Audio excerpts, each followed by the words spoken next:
we're going to try to solve this inequality involving absolute values. Okay, so we have this modulus sign or absolute value sign on the right hand side of this inequality, and we're going to try to solve this.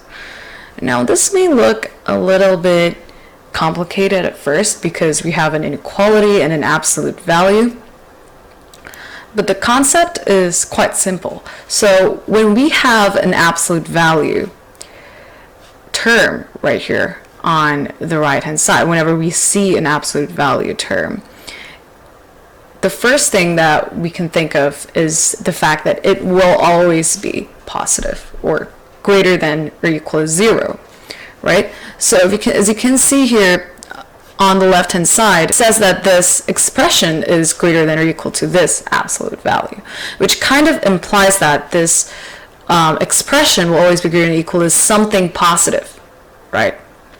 So for what range of x? For what range of x is this true, right? So we need to find the solutions, the domain of x, the solutions for which this is true, right? So the domain of x for which this is true. I'm going to write it here.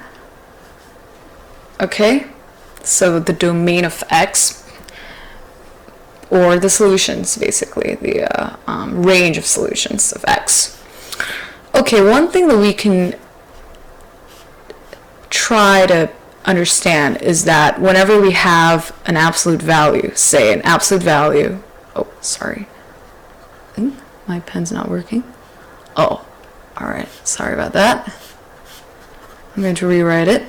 Alright, so whenever we have the absolute value of x, what does that mean? So the absolute value of x is equal to x if x is greater than or equal to 0, right? And it is equal to minus x if x is less than 0. Now what does that mean, actually? Now I don't really like using x because it may be a little confusing, so I normally use a box. So imagine the absolute value of a box is actually equal to, a box can be anything. It can be x plus 3, it can be x plus 2, it can be any expression. So it is equal to box if the box is greater than or equal to 0, and is equal to minus box if the box is less than 0. Right. Now this one is a little bit easier to understand. What it means is basically, if you have the absolute value of a box of something, say something positive, then it would just be that something, because that something's already positive. If you have the absolute value of something negative, say the box is negative, then it would be the negative of the box, because the negative of a negative number is a positive number. So in short, this symbol, the modulus symbol, just makes everything positive. Whatever comes out of an absolute value will always be positive. Okay, now we need to find the domain of this one. So in the case of x plus 3, that is our box. Okay, so I'm going to draw like a line here so that we have more space.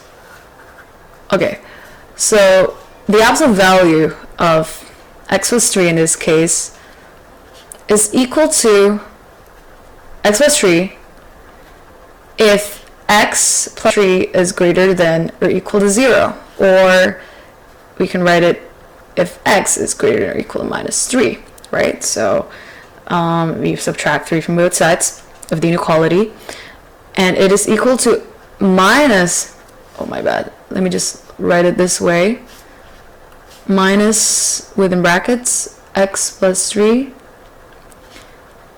if x plus 3 is less than 0.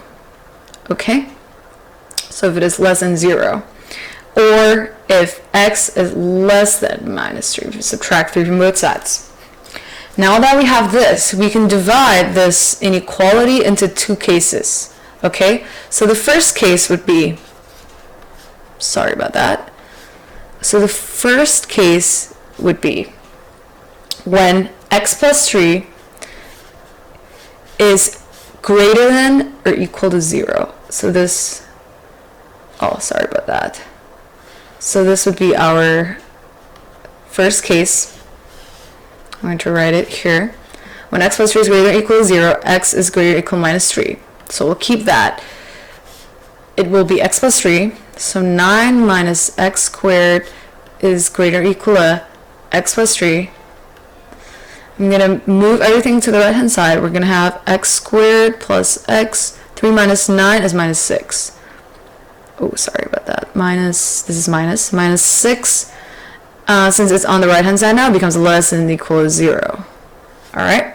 So I'm going to factorize this. This can be factorized. X, we're going to have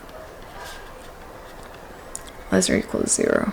We're going to have plus 3, x plus 3, and x minus 2.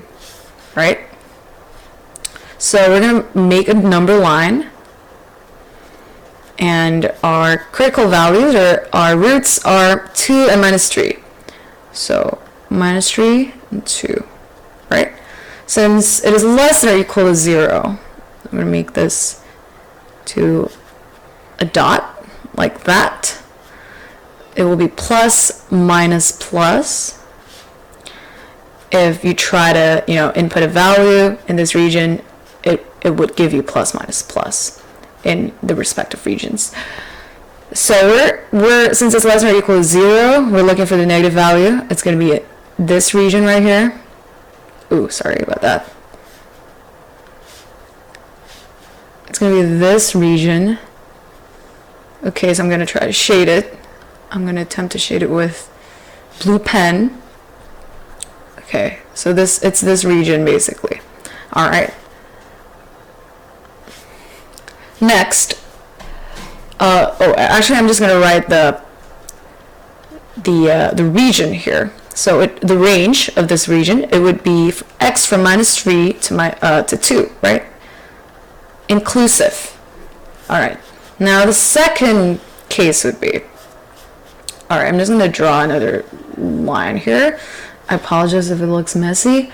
So the second case would be when x plus 3 is less than 0, right? What comes out of the modulus, what comes out of the absolute value, would be minus of x plus 3. That would be, so 9 minus x squared greater than or equal to minus of x plus 3, which is basically minus x minus 3. 9 minus x squared greater than or equal to minus x minus 3, right?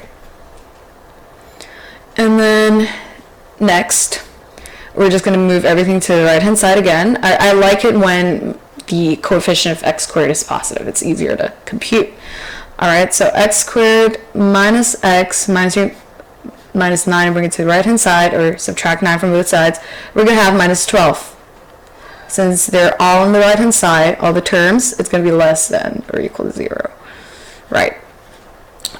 And then factorize them. All right. We're going to get minus 4, x minus 4, and x plus 3. All right. So draw a number line. Here, our critical values or roots are minus 3, and 4, right? Since it's equal to, less than equal to, shade that. Make them to like dots. And the regions would be plus, minus, plus, given that our the coefficients of our x here, of both the x here, are positive. And we're looking for less than or equal to, so it's going to be this region right here.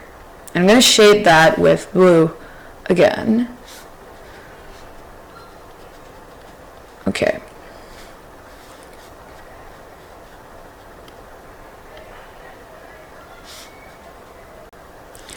Okay, so I'm going to write the range of this region, which is x is in between minus 3 and 4 inclusive. All right. So I'm going to try to, I'm going to move this so we can have more space to write. All right, so I'm going to draw another line here. Once we have these two, we need to find the intersection of these two ranges, right? Because technically they need to intersect. They need to intersect. So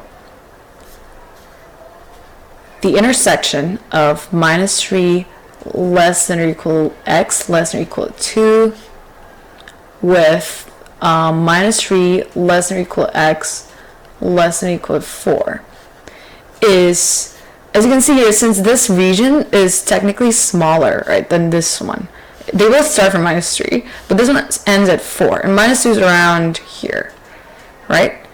Sorry, I mean 2, not -2. 2 is around here, which means the region stops here. So their intersection is this region right here. So the intersection between these two is this region, which is -3 less than or equal to x less than or equal to 2. Alright, so the domain, the answer would be, therefore, I'm going to write the answer in red. Therefore, the answer, the domain is of x is x element real, as in x is a real number, given that x lies in between -3 and 2 inclusive. This is our answer. Okay? So if you only want the range, it's going to be -3 to 2 inclusive. So we use brackets instead of parentheses, right? This one means exclusive. This one means exclusive. So this is our answer. Okay? Thank you for watching. I hope this video has been helpful.